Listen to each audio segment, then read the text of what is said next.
growing up for us, adab always meant manners. And so it's only when I became started my undergraduate, became a historian, that I came across this use of adab to mean literature. Are these just two very different meanings of the word? One, the word that I grew up with, which was adab being a way of how to conduct yourself, how not just simple manners. There was a much broader system around it, how you sit, talk to, speak with your elders, your relations, your father, your mother, your siblings, how you dress, how you sit, not to turn your back towards somebody older. I mean, this whole code of conduct and adab as literature. And I think one thing that your work did was finally, 4 decades later, help reconcile the two.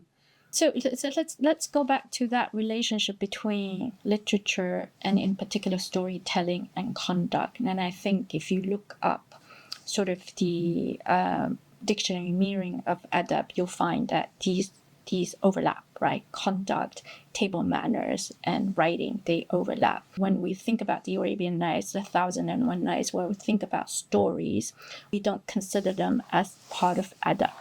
Underpinning all that is this wish or this readiness to rethink storytelling as part of adab more broadly.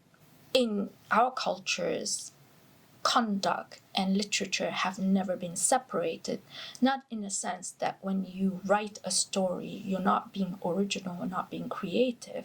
On the contrary, you're finding different ways to tell stories in a way that appeals to your readers, your contemporary readers, by reorganizing, rethinking every detail of the story that you possibly have inherited from your ancestors or forefathers, so that you can, through story and through bringing them into your story, let them, right, work out what's right and what's wrong for themselves. So the stories that we tell are never in your face, right, telling you what to do, but it's more about showing you the things that can go right and the things that can go wrong.